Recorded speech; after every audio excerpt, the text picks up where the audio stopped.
Tony Nadal ha revelado la realidad del tenis actual comparada con otra época. Si queréis saber qué es lo que ha dicho exactamente el tío de Rafa, quedaos aquí para verlo, en The Tennis Show.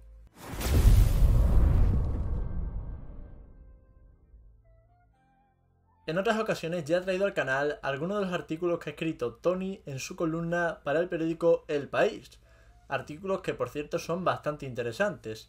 Y lo cierto es que este último que ha escrito, titulado, atentos, las figuras de ayer mejores que las de hoy, es también muy interesante y que plasma la realidad que se está viviendo actualmente en el tenis comparándola con realidad vivida hace 15-20 años. Bueno, más bien 15. Así que vamos a comentar ese artículo y también vamos a comentar cómo personalmente creo que el US Open le está dando la razón a Tony Nadal. Ahora veremos por qué. Comienza el artículo con un Tony señalando una conversación con sus hijos el otro día en el Master 1000 de Montreal. Una conversación en la cual se indicaba lo extraña que resultaba la eliminación tan prematura de los cabezas de serie en los torneos. Y no solo que fuese en estos últimos torneos, sino que es la tónica habitual que estamos viendo en el circuito. Y esto es una realidad, no es un pensamiento que se pueda tener, es una realidad. Los cabezas de serie están perdiendo mucho en primera y segunda ronda.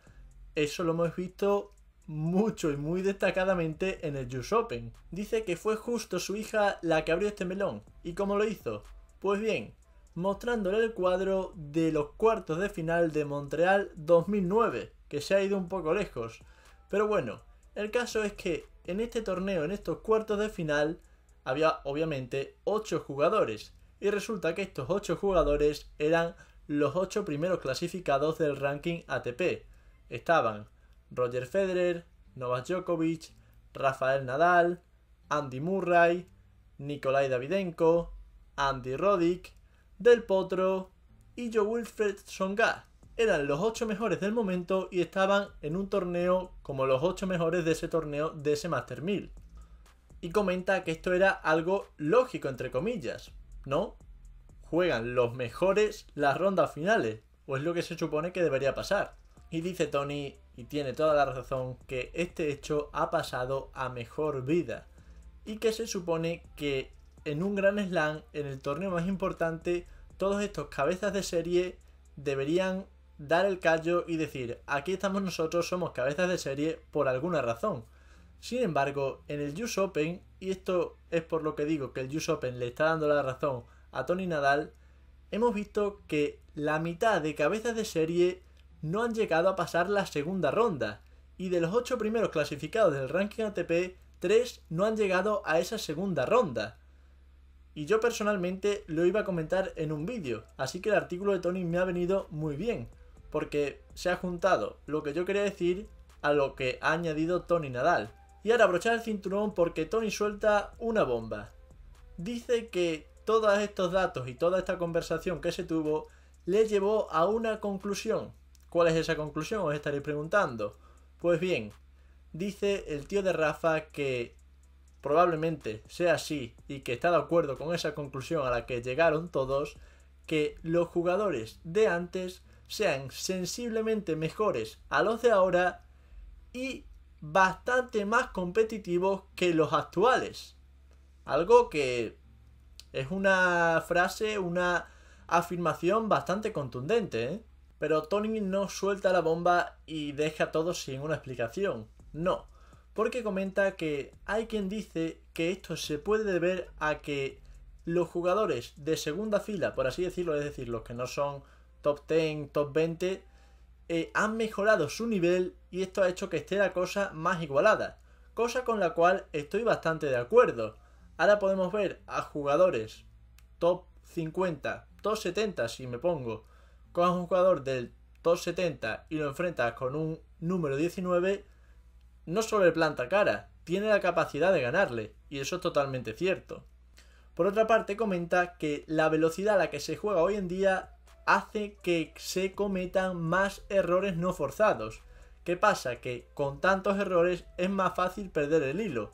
Por eso, que un jugador juegue muy bien, tenga control, no falle tanto y tenga esa constancia y esa seguridad en muchos torneos es algo muy complicado, algo que actualmente solo están haciendo Carlos Alcaraz y Novak Djokovic, y que por tanto cuando se dan esas sorpresas en los torneos es debido a esto. Y sin ir más lejos, comenta que el tenis actual está centrado en pegarle fuerte a la bola en detrimento del control, y esto hace que las diferencias sean más cortas entre jugadores, pero también evitan que se vean partidos tan bonitos. Y pone un ejemplo que la verdad es que tiene razón, porque dice que vio un partido en Cincinnati donde se cometieron 135 errores no forzados y que a Tony le parece una auténtica barbaridad.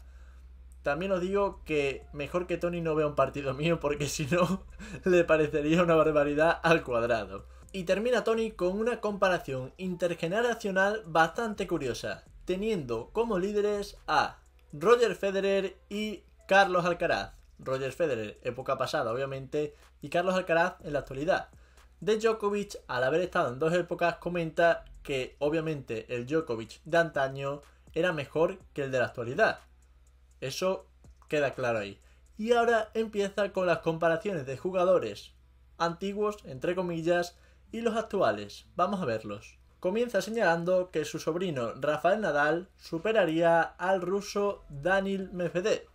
Yo creo que esto estamos todos de acuerdo. Vemos que Rafa ya ha superado a Medvedev en ciertas ocasiones con la edad que ya tiene, y por tanto que en otra época, si estuviese Daniil Medvedev, probablemente también le habría ganado. Seguimos con un Murray-Zverev. Aquí sí que es cierto que creo que Murray, cuando estaba sin esa cadera de metal, habría ganado y habría podido con un inconsistente muchas veces Alexander Zverev, por lo que también estamos de acuerdo aquí con Tony.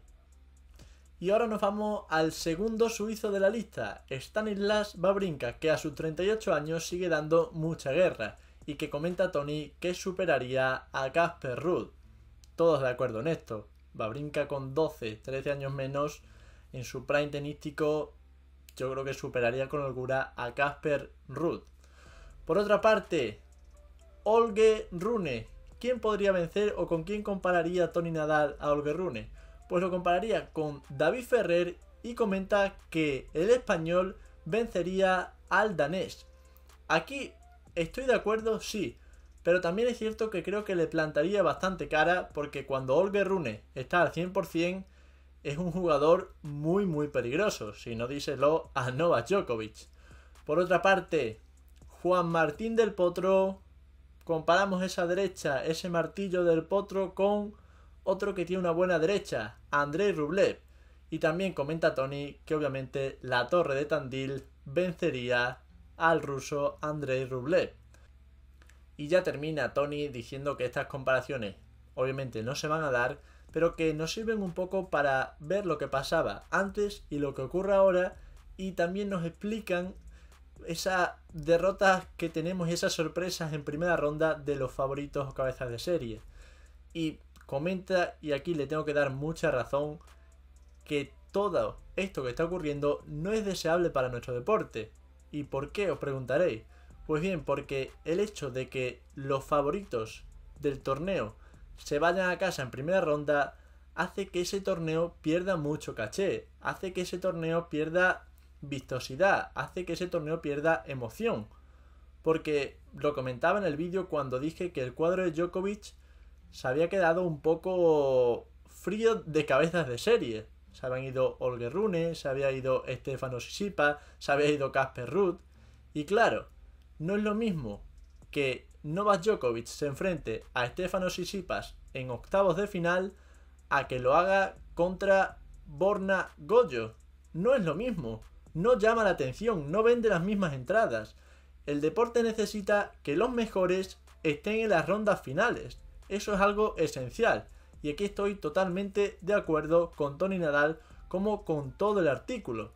Así que poco más que añadir a esto. No sé qué pensaréis vosotros, dejadmelo en los comentarios. Y hasta aquí el vídeo de hoy, espero que os haya gustado. Si es así, como siempre, un like, suscribíos y nos vemos en los siguientes vídeos aquí en The Tennis Show.